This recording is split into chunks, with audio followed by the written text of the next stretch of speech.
Good morning all of you. Mass మీడియాలో remaining topic గురించి ఇప్పుడు మనం డిస్కస్ చేసుకోబోతున్నాం. మాస్ మీడియాకి సంబంధించి కొంత ఇన్ఫర్మేషన్ ఆల్రెడీ ఎక్స్ప్లెయిన్ చేశాను. రిమైనింగ్ కొన్ని టాపిక్స్ ఉన్నాయి, అవి కూడా చూద్దాం. మనం ఎలక్ట్రానిక్ బ్రాడ్కాస్టింగ్ సంబంధించి ఫిల్ము, టెలివిజన్ గురించి తెలుసుకున్నాము. తర్వాత రేడియో బ్రాడ్కాస్టింగ్ అనేది వరల్డ్ వైడ్ గా ఎప్పుడు స్టార్ట్ అయింది, లేదా ఇండియాలో ఎప్పుడు స్టార్ట్ అయింది? Radio broadcasting started world wide in 1901. Marconi, ఈ పేరు గుర్తుపెట్టుకోండి, Marconi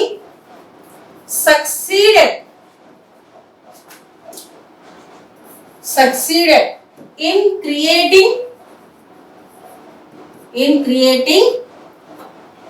wireless transmission link between Europe and North America. అయితే 1901లో మార్కోని వైర్లెస్ రేడియో ట్రాన్స్మిషన్ ని ఇన్వెంట్ చేయడం జరిగింది, సెటప్ చేయడం జరిగింది. అది యూరోప్ ని నార్త్ అమెరికాని లింక్ చేసినటువంటి ట్రాన్స్మిషన్. అయితే తర్వాత ఇన్ 1906 లో మరి రేడియో బ్రాడ్కాస్టింగ్ లో మోడిఫికేషన్ అనేది వచ్చింది. అదేంటంటే in 1906 Lee Forest and John Fleming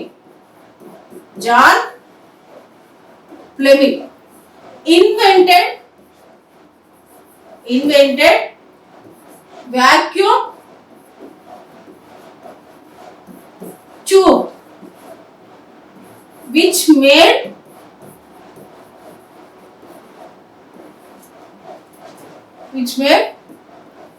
clear transmission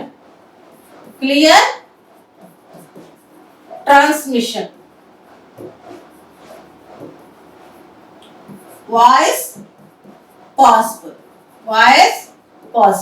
అంటే ఇక్కడ మనకి ఈ మార్కోని స్టార్ట్ చేసినటువంటి ట్రాన్స్మిషన్ లో అక్కడ క్లియర్ ట్రాన్స్మిషన్ వాయిస్ అనేది లేదు. కానీ 1906 లో ఇక్కడ అంటే తర్వాత వచ్చినటువంటి ఇన్వెన్షన్ వాక్యూమ్ ట్యూబ్ వలన క్లియర్ ట్రాన్స్మిషన్, అక్కడ వాయిస్ అనేది పాసిబుల్ అయింది. అంటే రేడియో ద్వారా వాయిస్ అనేది చాలా ఇంపార్టెంట్. ఈ వాయిస్ ఎప్పుడు పాసిబుల్ అయింది, ఎవరి ద్వారా పాసిబుల్ అయింది అంటే ఇక్కడ వాళ్ళు పాసిబుల్ చేసిన వాళ్ళు John Fleming and Lee Forest. అది 1906 లో. సో వరల్డ్ వైడ్ గా రేడియో బ్రాడ్కాస్టింగ్ అనేది ఎప్పుడు స్టార్ట్ అయింది అంటే అది 1906. ఎవరి ద్వారా స్టార్ట్ అయిందంటే లీ ఫారెస్ట్ అండ్ జాన్ ఫ్లెమింగ్ ద్వారా స్టార్ట్ అయిందని మనం చెప్పుకోవచ్చు. అంటే ఇక్కడ నుండే రేడియో బ్రాడ్కాస్టింగ్ అనేది స్టార్ట్ అవడం జరిగింది. ఎందుకంటే ఇక్కడ వాయిస్ మోడ్యులేషన్ అనేది క్లియర్ గా ఉంది కాబట్టి రేడియో బ్రాడ్కాస్టింగ్ అనేది అప్పటి నుంచి సెటప్ చేయడం స్టార్ట్ కావడం జరిగింది. మరి మన ఇండియాలో రేడియో బ్రాడ్కాస్టింగ్ అనేది ఎప్పుడు స్టార్ట్ అయింది? 1923లో బాంబే క్లబ్ ఆఫ్ ఇండియా నుండి ఫస్ట్ రేడియో బ్రాడ్కాస్టింగ్ అనేది స్టార్ట్ అయింది.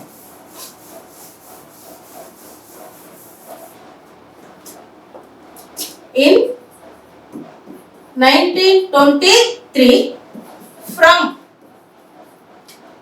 బాంబే క్లబ్ ఆఫ్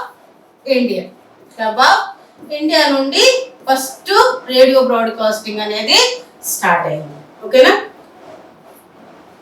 సో ఇది రేడియోకి సంబంధించిన information.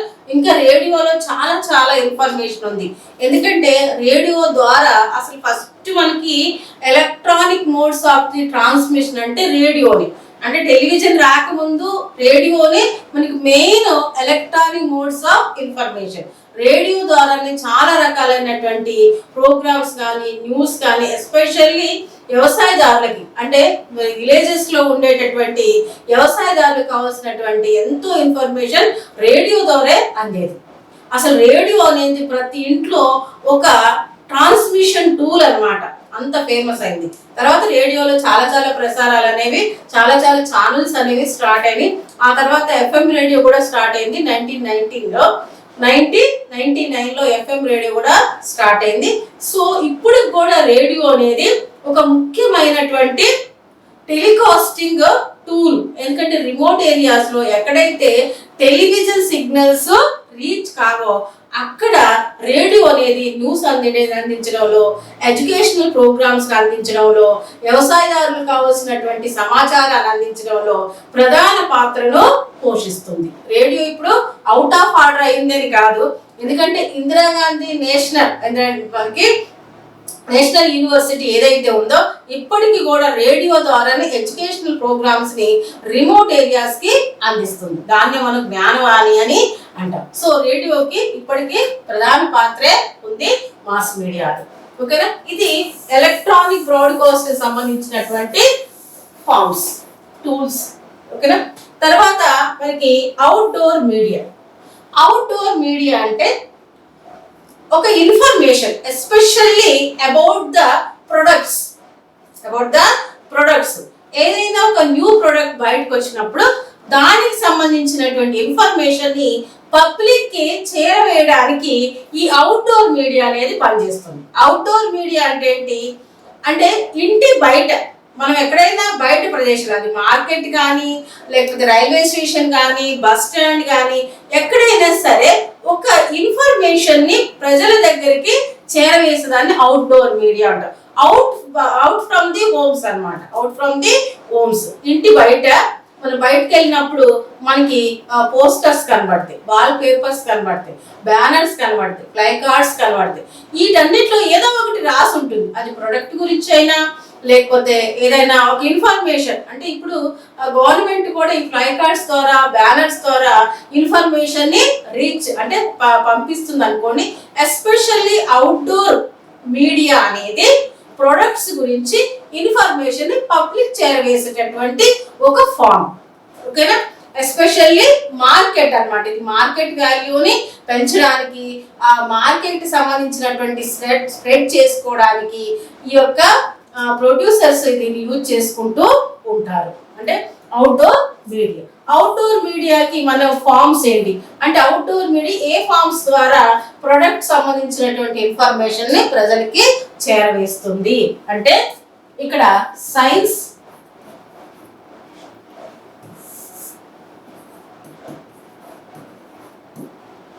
Wall papers, banners, placards,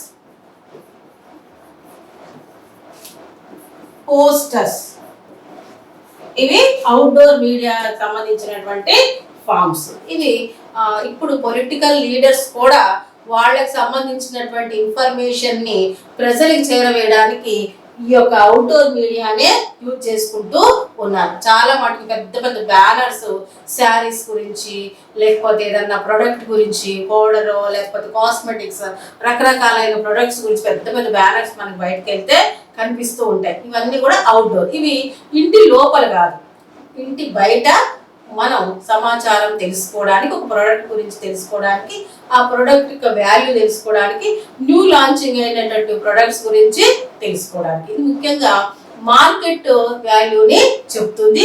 మార్కెట్లో రిలీజ్ అయ్యేటటువంటి కొత్త కొత్త ప్రొడక్ట్స్ గురించి తెలియజేస్తుంది. ముఖ్యంగా ఇదేంటంటే వాళ్ళ ప్రోడక్ట్ని వాళ్ళ వాల్యూ పెంచడానికి, మార్కెట్లో దీని డిమాండ్ పెంచడానికి ఇది యూజ్ చేసుకుంటూ ఉంటారు. దీనివల్ల మనకి ఆ న్యూస్ కంటెంట్ అయితే ఏం దొరకదు, కానీ అది మార్కెట్లో ఉన్న వాళ్ళకి మాత్రమే అది యూజ్ అవుతుంది. Okay, next transit media.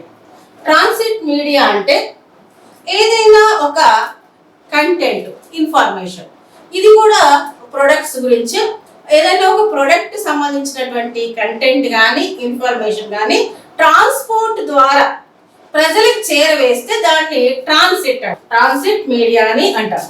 అంటే through the transport, public transport, especial public transport గుర్తుపెట్టుకోండి.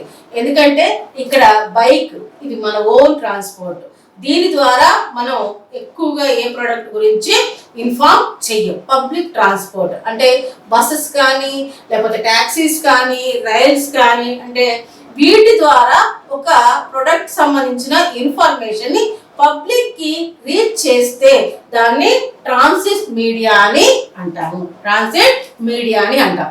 ఇప్పుడు ఇది చాలా ఫేమస్ మీడియా అన్నమాట. మనం హైదరాబాద్లో కానీ ట్రైన్ కానీ బస్ కానీ ట్యాక్సీ కానీ లేకపోతే మెట్రో కానీ ఎక్కామంటే ఆ మెట్రో నిండా కూడా అడ్వర్టైజ్మెంట్స్ ఎస్పెషల్లీ దీన్ని అడ్వర్టైజింగ్ మీడియా అని అంటాం. ట్రాన్సిట్ మీడియాని అడ్వర్టైజింగ్ మీడియా అని అంటాం. అసలు ఎక్కడ చూసిన అడ్వర్టైజ్మెంట్లు, అక్కడ ఒక టీవీ వస్తూ ఉంటుంది, దాంట్లో అడ్వర్టైజ్మెంట్స్. మొత్తం ఆ మెట్రో ట్రైన్ అంతా కూడా ఈ బ్యానర్ అంటే పోస్టర్స్తోనే నింపేశారు. ఆ ప్రొడక్ట్ సంబంధించిన ఇన్ఫర్మేషన్తోనే నింపి పడేశారు. గ్రీన్ కలర్లో, రెడ్ కలర్లో, వాళ్ళకి నచ్చిన కలర్లో. చూడండి, అంటే మెట్రోని వాళ్ళు ఎలా యూజ్ చేసుకుంటారు. దానివల్ల మనకి 3 బెనిఫిట్స్ అనేవి ఉంటాయి. ఎవరిదైతే ప్రొడక్ట్ రిలీజ్ అవుతుందో వాళ్ళ మార్కెట్ వాల్యూ పెంచుకోవచ్చు. కొత్తగా రిలీజ్ చేసేటటువంటి ప్రొడక్ట్ గురించి ప్రజలకి తెలియజేయడం వల్ల వాళ్ళు ఆ ప్రొడక్ట్ చక్కగా సేల్ చేసుకోవచ్చు. ఇది ఒక రకమైనటువంటి బెనిఫిట్. నెక్స్ట్ సెకండ్ ఏంటంటే చాలా మటుకు ప్రొడక్ట్స్ గురించి పబ్లిక్ తెలుస్తుంది. అంటే పబ్లిక్ తెలియడం కూడా చాలా ఇంపార్టెంట్. చాలా మంది చాలా రకాలైనటువంటి సమస్యలతో బాధపడుతూ ఉంటారు. దగ్గుకు మందు కావాలి, ఫేస్ మీద పింపుల్స్ వస్తాయి, దానికి ఒక ఏదన్నా క్రీమ్ కావాలి అని ఎదురు చూస్తూ ఉంటారు. వాళ్ళకి ఆ వివరాలన్నీ కూడా తెలుస్తాయి. మూడోది, ఈ ఏది ట్రాన్స్పోర్ట్ ఉందో ఆ ట్రాన్స్పోర్ట్ కి మనీ వస్తుంది. ఎందుకంటే ఈ ప్రొడక్ట్ ని ఎవరైతే అక్కడ డిస్ప్లే చేస్తున్నారో వాళ్ళు ఆ ట్రాన్స్పోర్ట్ కి అమౌంట్ అని ఇస్తారు. ఇప్పుడు మెట్రో ఎక్కే వాళ్ళ ద్వారా ఏవైతే ఛార్జ్ అమౌంట్ వాళ్ళు తీసుకుంటారో దానికంటే కూడా ఈ ప్రొడక్ట్స్ ని యూజ్ చేసుకోవడం ద్వారా ఇచ్చేటట్టు అమౌంట్ మెట్రో వాళ్ళకి చాలా ఎక్కువ అన్నమాట. అదే ఎక్కువ అమౌంట్ వస్తుంది. అంటే సో ఈ విధంగా ట్రాన్సిట్ మీడియా అంటే ట్రాన్స్పోర్ట్ ద్వారా ఒక ప్రొడక్ట్ సంబంధించినటువంటి అడ్వర్టైజ్మెంట్ ని పబ్లిక్ కి చేరవేసేదాన్ని మనం ట్రాన్సిట్ మీడియా అంటాం. దీంట్లో కూడా మనకి 3 టైప్స్ ఆఫ్ ది అడ్వర్టైజ్మెంట్స్ ఉంటాయి. Rail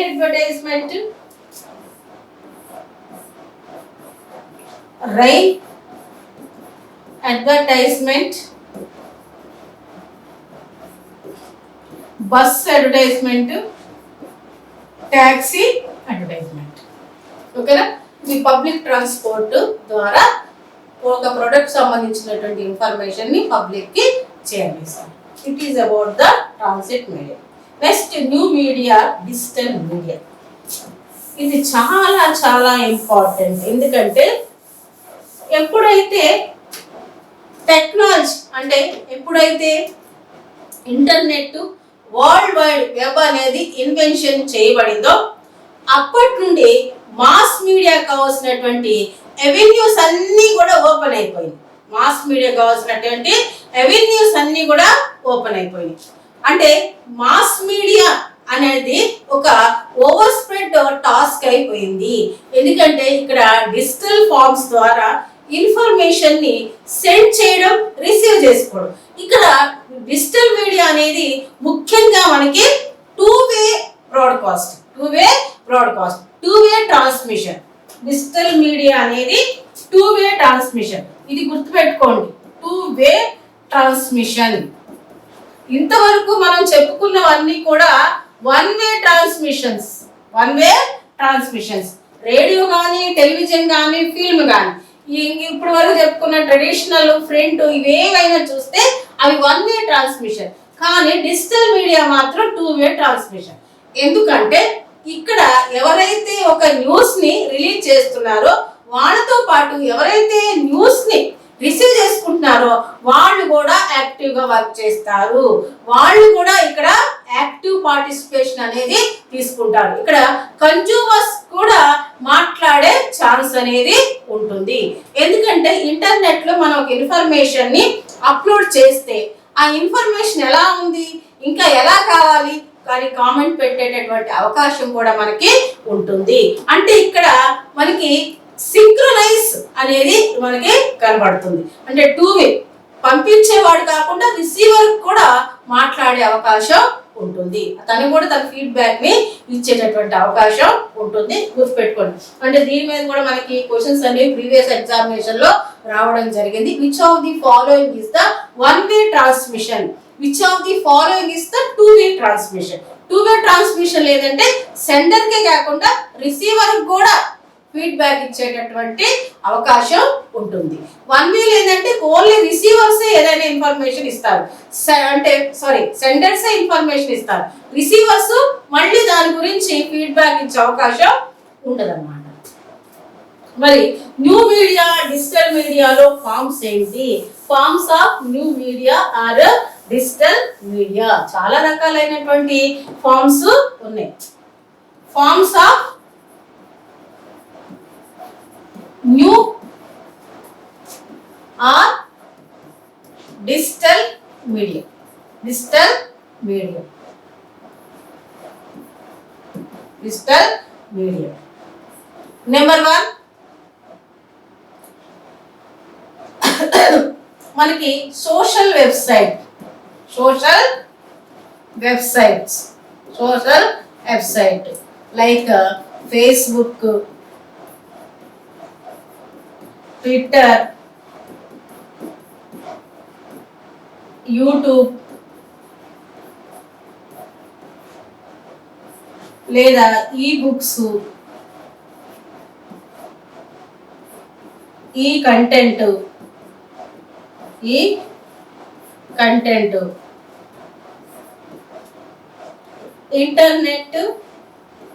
internet protocol TV, internet radio, ఇంకా పోడ్కాస్ట్. ఇవన్నీ కూడా మనకి న్యూ మీడియా డిజిటల్ మీడియాలో ఉన్నటువంటి ఫార్మ్స్. ఇంకా రకరకాల మనకి కొన్ని వీడియో కాన్ఫరెన్సెస్ కానివ్వండి, ఆడియో కాన్ఫరెన్సెస్ కానివ్వండి, లేకపోతే పోడ్కాస్ట్ కానివ్వండి, ఇవన్నీ కూడా మనకి న్యూ మీడియా మరియు డిజిటల్ మీడియాకు ఉన్నటువంటి ఫార్మ్స్. ఇప్పుడు మనకి డిజిటల్ మీడియాలో ట్విట్టర్ కానీ, ఫేస్బుక్ కానీ, యూట్యూబ్ కానీ మచ్ మోర్ ఇన్ఫర్మేషన్ ని వెరీ షార్ట్ టైంలో అందించడానికి వీలుగా ఉంది. అయితే ఇక్కడ మనం ఒక విషయం తెలుసుకోవాలి.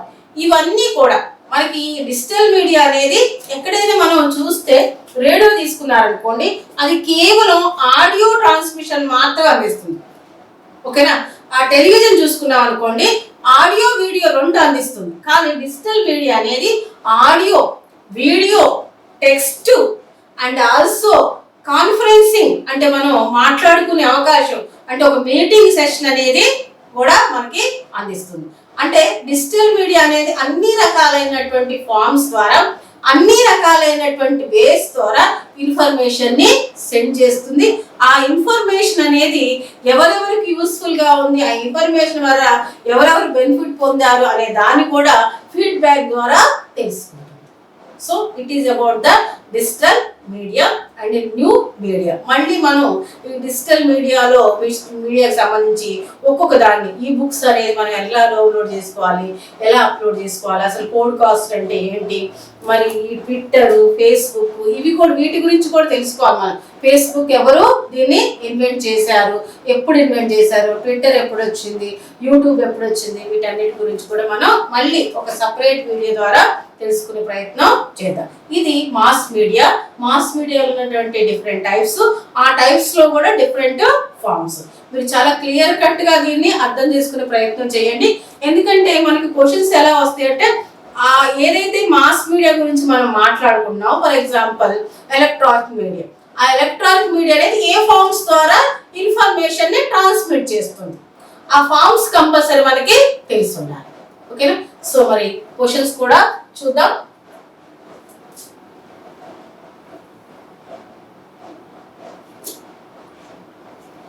చూడండి, మాస్ మీడియాకి సంబంధించినటువంటి క్వశ్చన్స్ ఇవి. ఫస్ట్ క్వశ్చన్ స్టేట్మెంట్ రూపంలో ఉంది. In the initial stages mass communication was considered as a study of propaganda. ఓకేనా? అంటే ఈ ఫస్ట్ అసలు అంటే మనకి ఓల్డెన్ డేస్లో మాస్ మీడియా అనేది ఎందుకు ఉండేది అంటే ఏదైనా ఒక విషయాన్ని ప్రోపగాండ్ చేయడం, చెప్పాను కదా, దండోరా వేయడం. అంటే రాజుగారు ఒక విషయాన్ని చెప్పాలనుకున్నాడు, అంటే ప్రచారం చెయ్యాలి అనుకున్నాడు కాబట్టి దండోరా ద్వారా ఆ విషయాన్ని ప్రజలకి చేరవేశాడు. దాన్ని మనం ప్రోపగాండ్ అంట, ప్రచారం అందరికీ తెలియజేయడం అంట. అంటే so it is the correct. Statement 2. Now it has its linguistic component in terms of science, codes and language. కానీ ఇప్పుడు మాస్ మీడియా ఏమైంది, లింగ్విస్టిక్ అండ్ అంటే ఇక్కడ మనకి మాస్ మీడియా అనేది ఓన్లీ వన్ ఫామ్ కాదు, అది సైన్ రూపంలో కానీ, కోడ్స్ రూపంలో కానీ, ఏదో భాష రూపంలో కానీ, ఏ విధంగా అయినా సరే మాస్ మీడియా అనేది పబ్లిక్కి చేరుతుంది. అంటే పబ్లిక్కి ఒక ఇన్ఫర్మేషన్ చేరవేయడానికి భాష ఒక్కటే కాదు, అంతకు మించి చాలా రకాలైనటువంటి ఫార్మ్స్ని, టూల్స్ని యూజ్ చేయొచ్చు. కరెక్టే కదా. So statement 1, statement 2 both are correct. అంటే ఏ ఆన్సర్ అన్నమాట, ఏ ఆన్సర్.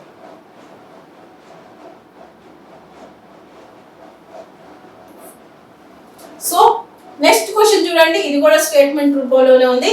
అర్థమైంది కదా క్వశ్చన్. ఒకప్పుడు మన యొక్క మాస్ కమ్యూనికేషన్ అనేది ప్రసారం చేయడానికి, ఒక విషయాన్ని అందరికి తెలియజేయడానికి మాత్రం ఉండేది. ఇప్పుడు మాత్రం మాస్ మీడియా అనేది రకరకాలైనటువంటి విధానాల ద్వారా ఇన్ఫర్మేషన్ని సెండ్ చేస్తుంది, తెలియజేస్తుంది. Statement 2. Statement 1 sorry. Mass communication supplies an inventory of public messages and allows for the monitoring of social values. చూడండి, మాస్ కమ్యూనికేషన్ అనేది ఒక ఇన్ఫర్మేషన్ని పబ్లిక్ చేరవేస్తుంది, అంతేకాకుండా సోషల్ వాల్యూస్ని కూడా చేరవేస్తుంది. అంతే కదా. ఇప్పుడు మనం ట్రెడిషనల్ మీడియా తీసుకున్నాం అనుకోండి, ట్రెడిషనల్ మీడియా అనేది ముఖ్యంగా మన కస్టమ్స్ని, మన ట్రెడిషన్స్ని, మన కల్చర్ని ఒక జనరేషన్ నుండి ఇంకొక జనరేషన్కి రీచ్ చేస్తున్నట్టు దానికి అర్థం ఏంటి, మన వాల్యూస్ని తెలియని వాళ్ళకి తెలియజేస్తుంది. ఎందుకంటే ఓల్డెన్ పీపుల్ ఎలా జీవించే వాళ్ళు ఎలా అంటే ఉండేవాళ్ళు అనే దాన్ని ఇప్పుడు ప్రజలు తెలుసుకోవడం వల్ల, ఇప్పుడు జనరేషన్ తెలుసుకోవడం వల్ల ఒక వాల్యూ అనేది వాళ్ళకి తెలుస్తుంది. దాంట్లో ఒక వాల్యూ అనేది ఉంటుంది, ఒక ఇంపార్టెన్స్ అనేది ఉంటుంది. మన విలువలు, లేకపోతే మనం ఎలా ఉండాలి, ఎలా ఉండకూడదు అనేది ఇప్పటి కొత్త తరానికి తెలుస్తుంది. అంటే ఇక్కడ మాస్ మీడియా అనేది ఇన్ఫర్మేషన్తో పాటు, కంటెంట్తో పాటు మన సమాజానికి చెందినటువంటి విలువల్ని కూడా చేరవేస్తుంది. అంటే కరెక్ట్, రైట్. ఈ స్టేట్మెంట్ అనేది right. Statement 2. In large scale social settings mass media will enable integration of social institutions. అంటే ఇక్కడ లార్జ్ పీపుల్ అంటే ఎక్కువ మందికి ఇన్ఫర్మేషన్ చేరవేయడానికి ఇక్కడ మనకి సోషల్ ఇన్స్టిట్యూషన్స్ అనేవి ఉన్నాయి. సోషల్ ఇన్స్టిట్యూషన్స్ అంటే మనకి సోషల్ ఇన్స్టిట్యూషన్స్ ఏంటి, ఫ్యామిలీ, స్కూల్, గవర్నమెంట్, ఇవన్నీ కూడా సోషల్ ఇన్స్టిట్యూషన్స్. ఈ యొక్క మాస్ మీడియా అనేది ఫ్యామిలీకి సంబంధించిన, లేకపోతే ఒక స్కూల్కి సంబంధించిన, ఒక గవర్నమెంట్ సంబంధించిన ఈ సోషల్ ఇన్స్టిట్యూషన్స్ ఏవైతే ఉన్నాయో వాటికి కావాల్సినటువంటి ఇన్ఫర్మేషన్ని చేరవేస్తుంది. అంటే లార్జ్ స్కేల్లో ఎక్కువ మొత్తం ఇన్ఫర్మేషన్ చేరవేస్తుంది. అంటే మీడియా అనేది fourth estate, fourth pillar. Government సంబంధించినటువంటి ఇన్ఫర్మేషన్ని, ఒక కుటుంబం ఎలా ఉండాలి, కుటుంబం సంబంధించిన ఇన్ఫర్మేషన్ని, లేకపోతే స్కూల్కి సంబంధించిన మన సోషల్ సెట్టింగ్స్ ఏవైతే ఉన్నాయో వాటికి సంబంధించిన ఇన్ఫర్మేషన్ అంతా కూడా మాస్ మీడియా ద్వారా మనకి దొరుకుతుంది. ఎందుకంటే న్యూస్ పేపర్లో ఒక కుటుంబంలో ఒక ఆర్థిక పరిస్థితి నుంచి మనం ఎలా అంటే ఒక ఆర్థిక పరిస్థితి, అప్పుల నుంచి ఎలా బయటపడాలో, లేకపోతే మనం జాగ్రత్తగా ఎలా ఖర్చు పెట్టుకోవాలో, కుటుంబాన్ని చక్కగా ఎలా పోషించాలనే విషయాలన్నీ కూడా ఉంటాయి. So in large scale social settings mass media will enable integration of social institutions. ఇది సోషల్ ఇన్స్టిట్యూషన్స్ ఇంటిగ్రేట్ అయ్యి వాటికి కావాల్సినటువంటి ఇన్ఫర్మేషన్ని అందిస్తుంది. So both are correct.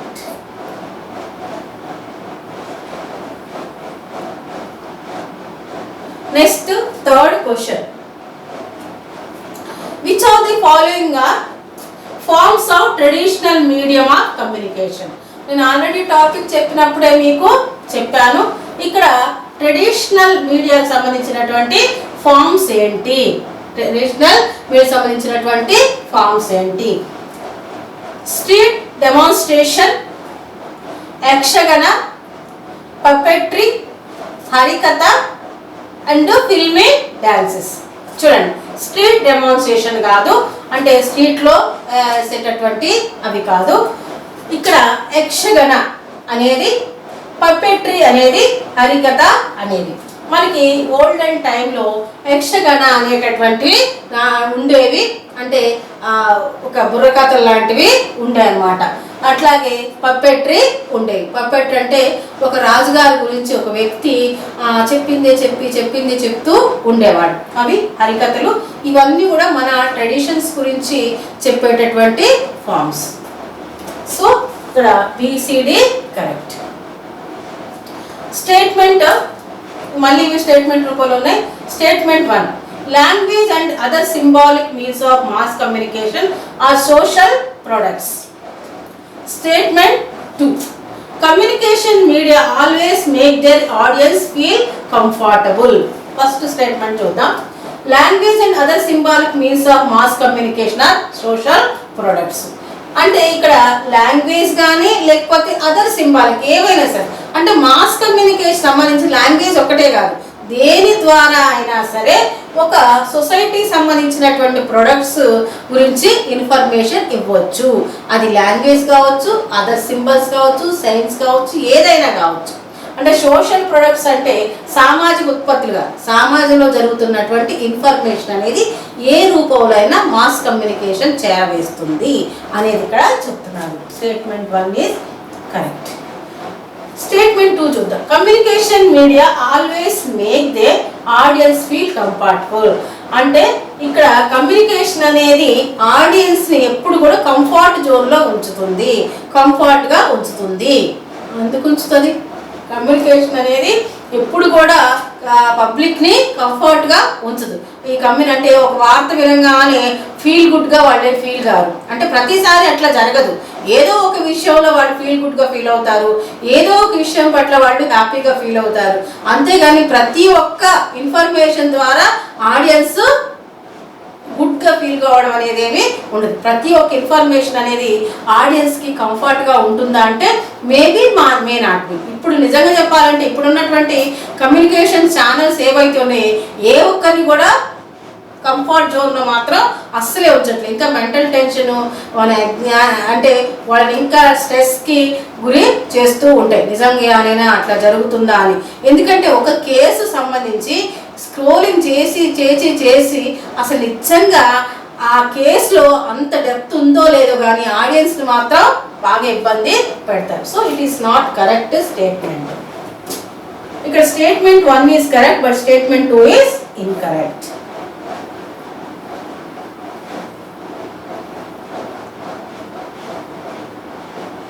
Next, in mass communication print is considered as. నేను ఆల్రెడీ ఇది కూడా చెప్పాను. ప్రింట్ అనేది దేని కిందకి వస్తుంది? ఫోక్ మీడియా కిందకి వస్తుంది, ఎలక్ట్రానిక్ మీడియా కిందకి వస్తుంది, మెకానికల్ మీడియం కిందకి వస్తుంది, ఆర్డినరీ మీడియం కిందకి వస్తుంది. ఇది మెకానికల్. అంటే మెకానికల్ అంటే ఇక్కడ ఎలక్ట్రానిక్ మోడ్ లేదు, ఆర్డినరీ మోడ్ కూడా లేదు, ఫోక్ డాన్సెస్ కాదు. అంటే ఇది మెకానికల్ గా ఉంటుంది. మెకానికల్ గా అంటే గుర్తుపెట్టుకోండి, యాంత్రిక, ఒక మషిన్ ద్వారా. అంటే ఒక మషిన్ ద్వారా ఒక ఇన్ఫర్మేషన్ ఏదైతే ఉందో అది ముద్రించబడుతుంది. ప్రింటింగ్ ప్రెస్ ద్వారా న్యూస్ పేపర్స్, మ్యాగజైన్స్ ముద్రించబడతాయి. కాబట్టి దీని mechanical mode of the communication అని అంటారు. The major characteristics of digital media are. డిజిటల్ మీడియాకు ఉన్నటువంటి క్యారెక్టరిస్టిక్స్ ఏంటి చూడండి. Interactivity, automation, cheaper cost, higher cost, not different from analogue technology. దీంట్లో మనకి ఏది కరెక్ట్ అంటే ఇంటరాక్ట్, అంతే కదా. ఎందుకంటే ఇక్కడ ఇది టూ వే కమ్యూనికేషన్ కాబట్టి ఇంటరాక్షన్ అనేది ఎక్కువగా ఉంటుంది. మీరు అప్లోడ్ చేసిన దాన్ని నేను కామెంట్ చేయొచ్చు. యూట్యూబ్లో ఒక లెక్చర్ మీరు విన్నప్పుడు వెంటనే అక్కడ కామెంట్ పెట్టవచ్చు. సో ఇక్కడ ఇంటరాక్షన్ అనేది ఎక్కువగా ఉంటుంది. ఆటోమేషన్, ఇది ఆటోమేటిక్ అన్నమాట. చీపర్ కాస్ట్, తక్కువ cost. Digital mode of the information అనేది చాలా తక్కువ. ఇప్పుడు ఒక న్యూస్ పేపర్ కొనుక్కోవాలి అంటే మనకి కొంత అమౌంట్ అనేది మనం స్పెండ్ చేయాలి. ఇప్పుడు మనం డిజిటల్ మోడ్లో ఒక ఇన్ఫర్మేషన్ తెలుసుకోవాలంటే మనం ఎలాంటి అమౌంట్ పెట్టనవసరం లేదు. మన దగ్గర ఫోన్ ఉంటే చాలు, ఫోన్ అందరి దగ్గర ఉంది, దాంట్లో నెట్ ఫెసిలిటీ ఉంటే చాలు, నెట్ ఫెసిలిటీ కూడా అందరి దగ్గర ఉంటుంది. ఇక మనం ఏ మనీ పెడుతున్నాము, ఫోన్ ఓపెన్ చేస్తున్నాం, కావాల్సినటువంటి ఇన్ఫర్మేషన్ని మనం తెలుసుకున్నాం. సో ఇది వెరీ చీపర్ కాస్ట్. అంతేకాకుండా హయ్యర్ కాస్ట్ కాదు, ఇది not different from unlock technology. Unlock టెక్నాలజీస్కి డిఫరెంట్గా ఏమీ కాదు. So ABC correct.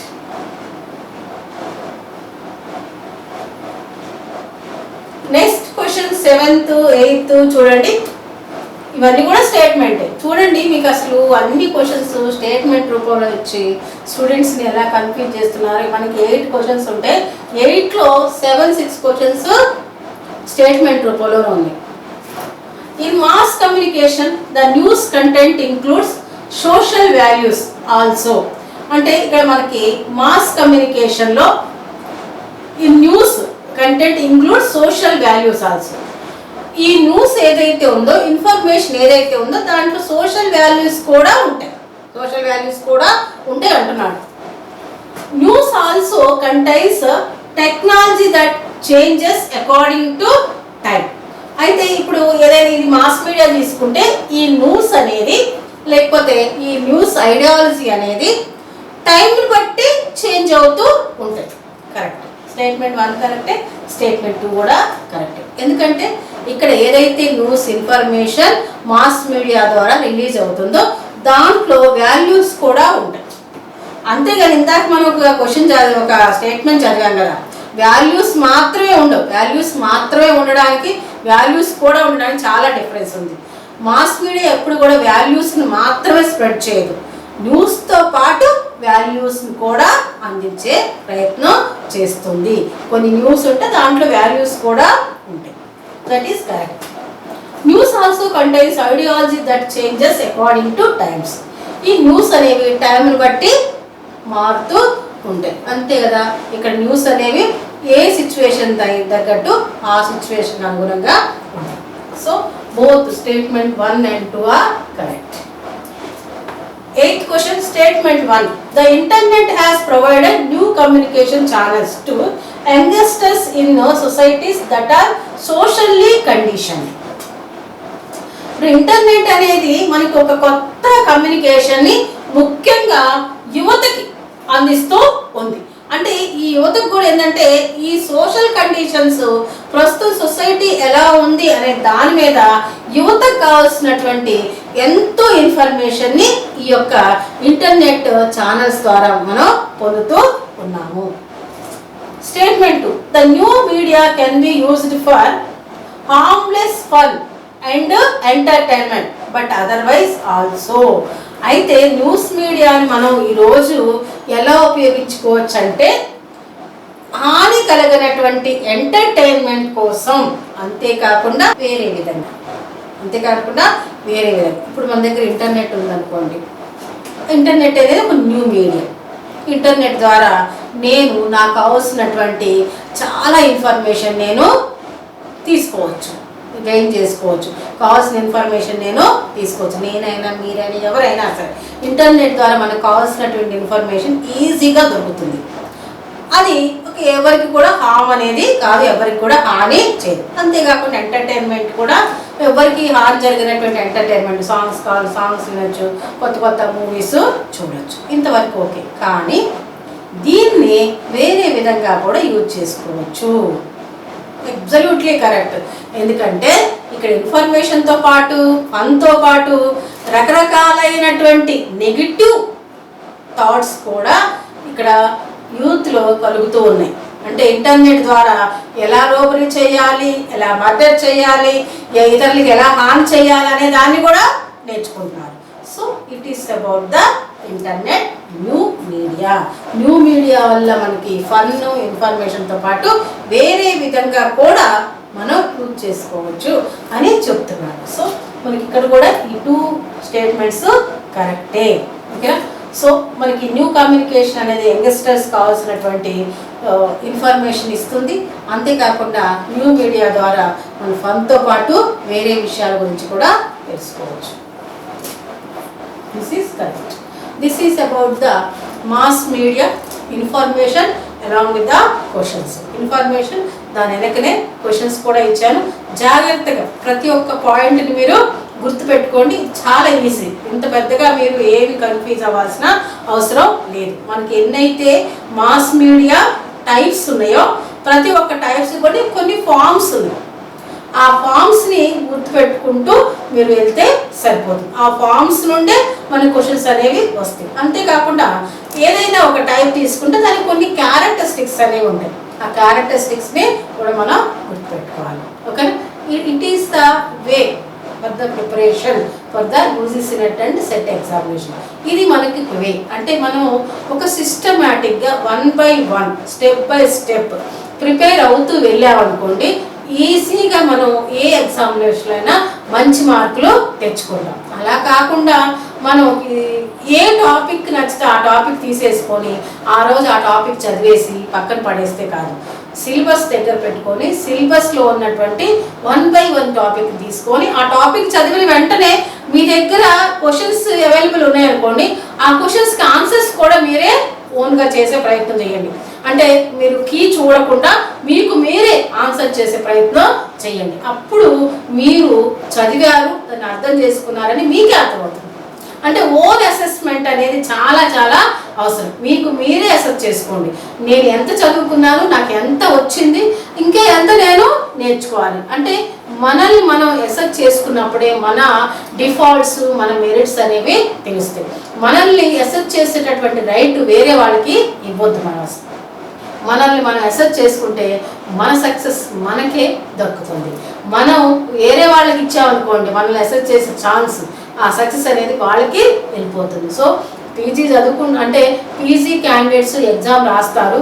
పీజీ వరకు వచ్చారంటే మీ యొక్క ప్రిపరేషన్ మీద, మీ యొక్క ఐడియాలజీ మీద, మీ నాలెడ్జ్ మీద మీకు ఒక ఐడియా అనేది ఉంటుంది. మీకు ఎలా చదివితే అర్థమవుతుంది, ఏ ఫామ్లో చదివితే అర్థమవుతుంది, ఏ టైంలో చదివితే అర్థమవుతుంది, అంటే మీకు ఎలా ప్రిపేర్ కావాలి అనే దాని మీద ఒక ఐడియా అనేది ఉంటుంది. సో అలాగే మరి దాన్ని బట్టి మీరు ప్రొసీడ్ అవుతూ ఉండండి. నేను అప్పుడప్పుడు క్లాస్ చెప్పినప్పుడు కొన్ని టిప్స్ కూడా చెప్తాను. మీకు కావాల్సిన వాటిని ఫాలో అవ్వండి, లేకపోతే స్కిప్ చేయండి. నా టిప్స్ పాటించాలి, నా మార్గదర్శకాలతోనే మీరు చదవాలి అనేది నేనేం అనను. జస్ట్ నేను ఇన్ఫర్మేషన్ ఇస్తాను. ఆ ఇన్ఫర్మేషన్ మాత్రం కంపల్సరీ మీరు తీసుకోండి. ఇన్ఫర్మేషన్ అనేది రిలవెంట్, టిప్స్ అనేవి as your wish. Okay, so thank you very much watching my channel. అంతకంటే ముందు మా యాప్ ద్వారా మీకు ఇప్పుడు వీడియో క్లాసెస్, మోక్ టెస్ట్లు, మెటీరియల్, అన్ని రకాలైనటువంటి ఇన్ఫర్మేషన్ అనేది ఉంది. యూజీసీ నెట్కి సెట్కి సంబంధించిన ఫుల్ కోర్స్ కావాలంటే స్క్రోల్ అవుతున్నటువంటి నెంబర్కి కాల్ చేయండి. ఇంకోటి ఏంటంటే, మీరు వాట్సాప్లో మెసేజ్ పెడుతున్నారు స్టూడెంట్స్. వాట్సాప్లో మెసేజ్ పెట్టడం కంటే స్క్రోల్ అవుతున్నటువంటి నెంబర్కి కాల్ చేయండి ప్లీజ్. ఎందుకంటే వాట్సాప్లో మెసేజ్ పెడితే ఆ మెసేజ్కి నేను ఆన్సర్ ఇవ్వలేకపోవచ్చు. కాల్ చేశారనుకోండి, వెంటనే మీకు ఇన్ఫర్మేషన్ అనేది దొరుకుతుంది.